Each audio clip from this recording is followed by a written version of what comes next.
le groupe Iwachu travaille dans des conditions suffisamment difficiles vu le contexte sociopolitique dans lequel le Burundi évolue. Et je crois que c'est un effort énorme que le groupe Iwachu consent pour tenir informée la population burundaise et l'opinion en général. C'est quand même quelque chose qu'il faut louer. Bien sûr, le contexte pousse à tout un chacun à l'autocensure, pour ne pas dire que la censure est trop élevée dans ce pays, ce qui fait que des fois, les journalistes d'Iwachu, comme tant d'autres, peuvent se trouver dans des positions, dans des situations plutôt délicates du fait de leur travail au quotidien. Mais ce qui est intéressant, c'est que Iwachu ne fléchit pas. Pendant toutes ces 14 années, vous avez toujours été au service des lecteurs, en leur donnant une information équilibrée. Et ce qui est aussi appréciable pour le groupe Iwachu, c'est que vous allez vous-même vers les acteurs, ce ne sont pas les acteurs qui viennent vers vous. Ça c'est très important parce que à ce moment-là, lorsqu'il y a peut-être une information qui nécessite qu'il y ait des réactions, vous donnez la chance à quelqu'un de s'exprimer par rapport à ce qui est dit par d'autres bouches, ce qui est quand même bien. Équilibrer l'information, c'est toujours quelque chose que l'on a souhaité et c'est bon qu'au groupe Iwachu, vous essayez de le faire. Aussi, le groupe Iwachu nous aide à découvrir certaines réalités du pays et certaines personnalités tout autant. C'est notamment de par la ligne éditoriale de votre journal, mais aussi de votre petit rubrique là au coin du feu. Ça permet aux Burundais de connaître mieux les gens au-delà de ce qui est dit dans la rue, de celui-ci, de celui-là. Parce que lorsque quelqu'un parle de sa vie, c'est pas comme si les autres racontaient la vie de quelqu'un. C'est quand même quelque chose d'important. Aussi, Iwachu, avec ces éditions où vous essayez d'aider les Burundais à pouvoir manier la plume, c'est aussi quand même quelque chose de très louable. Parce que de tradition, le Burundi, nous sommes une tradition plutôt orale. L'écriture, c'est pas tant. Mais avec Iwachu, je vois que les Burundais, de plus en plus, essaient d'écrire ce qui est bon pour pérenniser la mémoire des Burundais, mais aussi pour les former davantage. Parce que même si quelqu'un écrit un roman, il y a quand même un message qui est perceptible à travers ce roman, de par la thématique abordée par l'auteur ou l'écrivain. Donc, grosso modo, je dis que vous méritez vraiment un coup de chapeau, vu la conjoncture dans laquelle on évolue dans ce pays, pas seulement pour le groupe Iwachu, mais aussi pour tout autre Burundais. Alors, rester focalisé sur son objectif d'informer, c'est quand même quelque chose de très, très louable.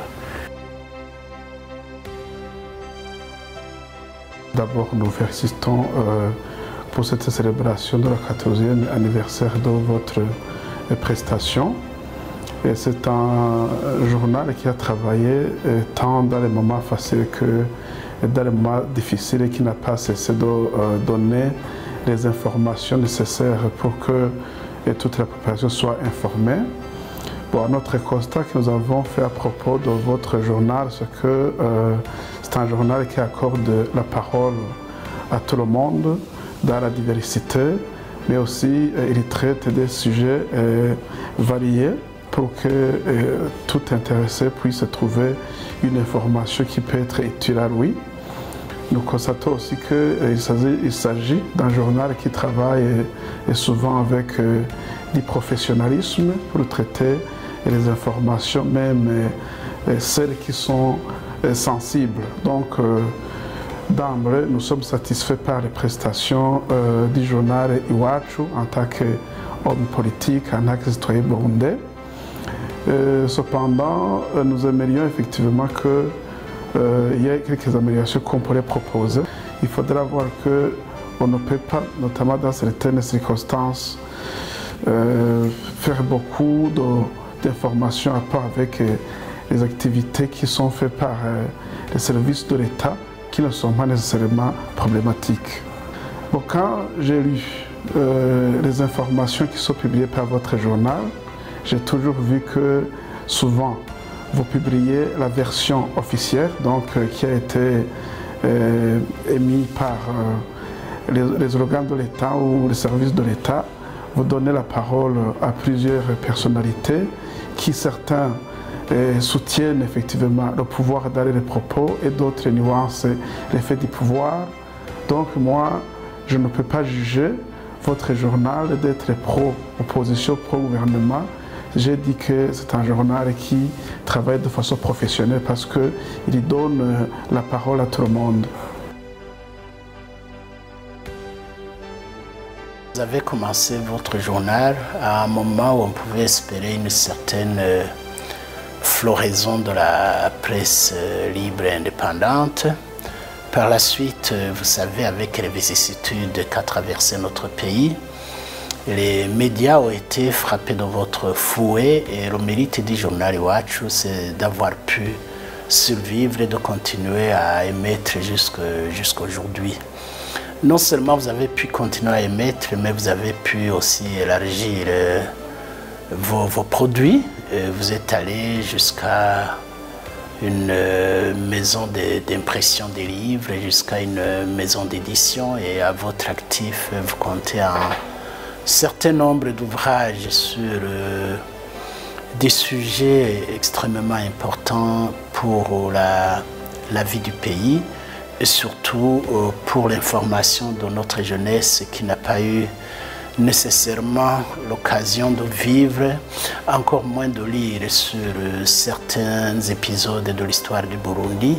Et Dieu merci, grâce à votre ténacité, nous sommes aujourd'hui un peu plus renseignés par rapport à certains épisodes de notre histoire, notamment l'assassinat du prince Rwagasore, notamment le procès des assassins, notamment les événements de 1972, parce que de temps en temps, en plus de votre journal quotidien, de votre journal hebdomadaire, vous sortez aussi des numéros spécifiques sur des sujets assez spécifiques qui contribuent partout à entretenir la mémoire sur l'histoire de notre pays, qui continuent à entretenir non seulement l'information, mais en plus à fournir des informations un peu plus fouillées, un peu plus documentées, qui vont au-delà du simple journalisme.